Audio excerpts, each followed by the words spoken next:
Pero como hemos adelantado, vamos a hablar de Trump y su relación con Putin en el asunto Ucrania. Trump cumple su promesa electoral y llama a Putin a firmar la paz en Ucrania. Huffington Post. Trump llega a un acuerdo con Putin para negociar de inmediato el fin a la guerra en Ucrania. El País. Trump llama por primera vez a Putin y Zelensky para negociar el fin de la guerra en Ucrania. El Mundo. Trump y Putin inician conversaciones de paz sobre Ucrania sin consensuarlo con Zelensky, la Unión Europea o la OTAN. 20 minutos. Zelensky, no aceptaremos negociaciones bilaterales sobre Ucrania sin nosotros. BBC. Con Trump, Putin logra lo que quería, negocia sobre Ucrania directamente con Estados Unidos. El Confidencial. Ya pagaste la guerra de Putin, ahora te toca pagar la paz de Trump. El Periódico. El plan de Trump esquiva a Europa e inquieta a Ucrania. Es como negociar con Hitler. Deia. Gobierno español. Una guerra injusta no puede terminar con una paz injusta. ¿Cuál es el papel de Europa? ¿Ucrania pone a los muertos y Trump el negocio? ¿Pasamos de un mundo basado en la diplomacia a otro del derecho del más fuerte? ¿Se parece el plan de Trump al pacto de Múnich por el que Hitler se quedó parte de Polonia y que derivó en la Segunda Guerra Mundial? ¿Qué mensaje se está lanzando a China respecto a Taiwán? ¿Tiene Trump el mismo derecho que Putin a quedarse Gaza o Groenlandia? ¿Ha perdido sentido la OTAN? Y después de esto, ¿sigue siendo Estados Unidos un socio fiable? Muchas preguntas en torno a este asunto. Comenzamos por Enrique Bernat. Bueno, menudo temazo, ¿no? Ha habido antes una referencia al famoso Pacto de Múnich de 1938. Pacto de Múnich, que es el inicio de la Segunda Guerra Mundial, en el fondo. Allí la posición de franceses y de británicos en esa época, desde una posición, digamos, pacifista, cosa que era comprensible después de la experiencia de la Primera Guerra Mundial, no accedieron a todas las voluntades, a toda la voluntad que puso sobre la mesa Hitler. Y sabemos cómo acabó eso, con la Segunda Guerra Mundial, con 100 millones de muertos, con Europa destrozada. ¿Por qué? Es muy sencillo. Porque uno de las conquistas más importantes de Europa desde el siglo XVII, diría yo, que es el desarrollo del derecho internacional, hay quienes se lo saltan. En aquel caso fue Hitler, en este caso se lo ha saltado Putin. Es decir, teniendo en cuenta la experiencia, ya no solo de la Segunda Guerra Mundial, sino en otras situaciones, quien asalta a un país, quien invade a un país por la fuerza y no se le para, repite y vuelve a asaltar. Los alemanes asaltaron, primero se incorporaron a Austria, después asaltaron Checoslovaquia y finalmente Polonia. No reaccionaron los europeos ni en la primera ni en la segunda, solo reaccionaron con la invasión de Polonia. Putin, Rusia, ha asaltado Chechenia, ha asaltado Georgia, asaltó Ucrania, Crimea, en el año 14, y no hubo ninguna respuesta. Claro, ha asaltado después Ucrania. Y eso, si no se le para, pues es evidente que va a continuar, porque él mismo, que no se suelen conocer, pero sus discursos a los rusos, etcétera, ese concepto que está utilizando de Euroasia como espacio, en donde Rusia tiene que ser hegemónico, implica a los países europeos. Y esto, claro, es lo que están haciendo. Es evidente que Trump es aliado de Putin. Y se reúne en Múnich para establecer las condiciones de paz en Ucrania sin tener en cuenta a Ucrania, sin ponerla en la mesa. Se la ha invitado últimamente por las críticas que ha habido, si quiere ir, y desde luego Europa, nada. Hay una cosa que no habéis dicho en la presentación, porque Trump, efectivamente, el plan es ese. Rusia se queda con una parte de Ucrania, ¿verdad? No entra en la OTAN y por lo tanto sigue inerme a la fuerza de su vecino, Pero luego la reconstrucción de Ucrania dice la va a hacer la Unión Europea. Claro, esto no puede ser. Se puede analizar esto desde bastantes, digamos, ángulos. Uno es el que yo he planteado, que es el de la experiencia y el de que cuando un país invade a otro y lo hace impunemente y saca beneficio, volverá a invadir. Y eso lo saben muy bien los finlandeses, lo saben los suecos, lo saben todos los países bálticos. Así que, pero hay otros ángulos de donde mirarlo. Hay otros ángulos. Es la cuestión de los Estados Unidos, que eso es ciertamente muy importante. Pero bueno, yo ya he hablado suficiente. Luego sigo. Óscar. Pues la verdad que ha sido muy interesante tanto el previo prólogo en vídeo que acabamos de ver como la exposición de mi compañero contertulio, que ha sido muy completo, sí, ha sido muy brillante. Además ha hecho un repaso histórico que es muy ilustrativo y muy didáctico de cara a nuestra audiencia. O sea que yo encantado, ojalá hubieras podido seguir hablando porque me resultaba muy interesante. Que yo poco más puedo añadir. Lo único en primer lugar sí que, claro, manifestar nuestra solidaridad, ¿no?, con todo el pueblo ucraniano, con todas estas personas que han perdido familiares en el campo de batalla. Fíjate las personas y las familias que tenemos aquí en Aragón, aquí alojadas y muchas esposas con sus niños, con sus chicos adolescentes, pues el drama humano que es.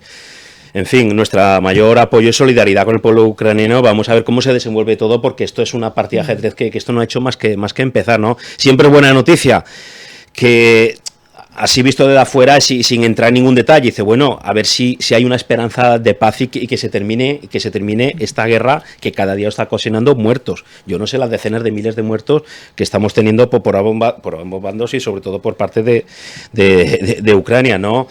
Y luego, claro, lo primero que hace, claro, Trump, de luego no, entre comillas, no defrauda en el sentido de que si promete algo intenta llevarlo a cabo. Es decir, se podrá equivocar, podrá tomar mejores decisiones o peores decisiones. Este fue un lema de su campaña, el intentar evitar el que no se perpetúen guerras, el que no se enquisten conflictos, buscar la paz.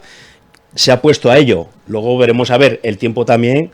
¿Qué equilibrios se generan con esto? ¿Quién sale ganando? ¿Quién sale perdiendo? Hombre, perder vamos a salir perdiendo todos, ¿no?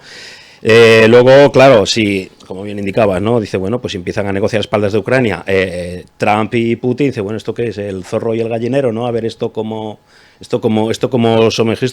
se gestiona. Vete a saber también las conversaciones privadas pues que hayan tenido, ¿no? Y más con Putin, bueno, pues una persona, pues eso, muy inteligente, pues con toda la experiencia personal y profesional e institucional que ha tenido, con la frialdad y su capacidad de ser un estratega, pero vamos, el riesgo para la seguridad y la democracia, no solo de Ucrania, sino de Europa entera, ahí está. Luego también, claro, no podemos obviar cuando por ejemplo, se han lanzado misiles de la OTAN en suelo ruso. Ojo con esto, que esto siempre puede ser, desde luego, un acicate para estallar una tercera guerra mundial. Y no quiero ni pensar, imaginaos pues que mandara algún misil, yo que sé, por ejemplo, a Polonia o a territorio OTAN e impactara. Pues es que esto podría ser una espita para estallar una verdadera guerra. Entonces, bueno, por un lado está bien que en Múnich haya encuentros bilaterales, multilaterales de altísimo nivel para ver qué va saliendo de ahí, ¿no? Luego las posiciones, bueno, siempre es interesante analizar por las posiciones de cada uno, al margen que pueden variar, porque ahora estamos hablando a esta hora, en este día, de una cosa, pero es que seguramente puede ser que dentro de una hora hayan cambiado, no sirva nada lo que hayamos dicho en esta mesa. Por ejemplo, el secretario hace varios días, el secretario de Estado de Defensa, como bien indicabas, pues ya dijo expresamente que Ucrania, por supuesto, que no entre en la OTAN, que no sea un nuevo país miembro de la OTAN. Por supuesto, según también está el secretario, que se olvide de recuperar los territorios perdidos de 2014. Estaba pensando en Crimea, por ejemplo. Luego, noticias contraproducentes, pero además casi en el mismo día. Por un lado dice, no queremos ser más la policía de Europa, no queremos enviar más soldados a Ucrania, tal. Luego, por el otro lado, el vicepresidente pues amaga o amenazando a Rusia o amagando una amenaza a Rusia con podemos también enviar tropas allí. Entonces, bueno, por eso hay ahora mismo cierto revuelo, cierto desconcierto. Tampoco hay que perder de vista, bueno, pues el interés que tiene el presidente norteamericano pues en lo que es en las tierras raras de Ucrania. Lo ha dicho además claramente, lo quiere como garantía porque dicen que su país en la etapa de Biden, pues en los últimos 3 años casi, se ha gastado casi 180.000 millones de dólares en Ucrania y no quiere poner $1 más allí. Entonces, pues bueno, pues quiere explotar pues estas tierras. Luego Ucrania, vamos a ver la posición de Zelensky, que trata de esconder sus cartas. Por supuesto, se niega a una reunión bilateral con Rusia. Por otro lado, creo que hoy, viernes va a tener una reunión con el vicepresidente, con Vance, de Estados Unidos, a ver qué sale de ahí. También reconoció expresamente el presidente Zelensky pues que necesita la protección de Estados Unidos. Pero claro, Estados Unidos, si por un lado dice que puede mandar material y por otro lado se niega a mandar ninguno más, pues tiene una mayor debilidad. Por otro lado también, pues Zelensky, ¿qué ha pedido? Ya la parte que nos toca a Europa, pues ha pedido para garantizar en un futuro una posible paz duradera, pues que Europa mande 200.000 soldados allí, unas tropas con 200.000 soldados, que es una auténtica bestialidad. Igual que a Rusia, pues ha pedido pues que disminuya un 25% las tropas ucranianas. Luego también, pues bueno, la OTAN, casi que podrás aportar más detalles, pero la OTAN no sé si ha perdido ya absolutamente su papel, ha quedado sumido en la irrelevancia. Igual que Europa, o sea, no nos olvidemos que Europa prácticamente se está demostrando una vez más la irrelevancia de Europa. Ha perdido fuerza industrial, fuerza energética, ha perdido casi prácticamente toda soberanía. Un punto positivo, pues bueno, pues durante este tiempo sí que ha habido una buena coordinación la Unión Europea con la OTAN, pero por ejemplo un país que se ha quedado vendido y está muy tenso ahora mismo es Alemania. Depende del gas ruso, y mire lo que ha pasado. Cerraron las nucleares, depende del gas ruso, se quedó sin gas ruso, pues a consumir carbón. Y está ahora mismo Alemania en una posición muy difícil. Por otro lado, pues eso, Europa pues ha invertido o ha gastado allí 88.000 millones de euros de apoyo macrofinanciero a Ucrania. Entonces, claro, todo ignorando, como digo, activos del Banco Central de Rusia.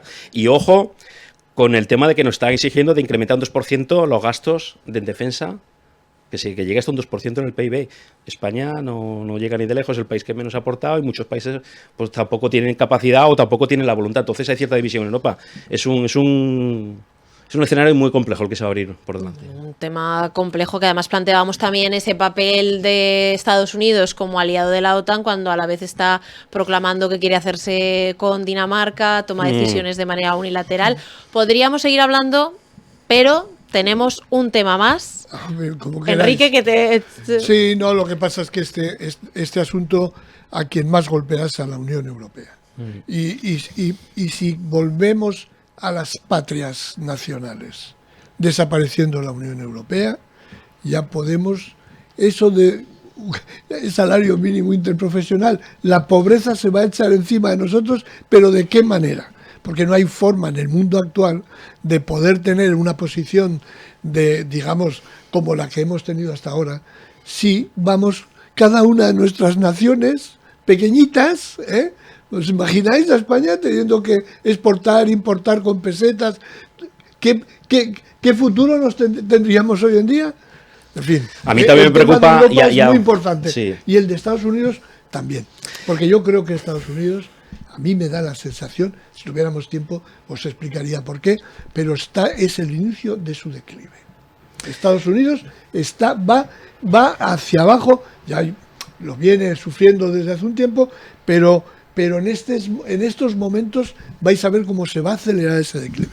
Solo una frase. Me preocupa, ojalá no, que puede ser política ficción o no, pero ¿qué pasaría si cualquier día le da a Marruecos por invadir Ceuta o Melilla? Ojo, que la OTAN ahí no intervendría, simplemente eso.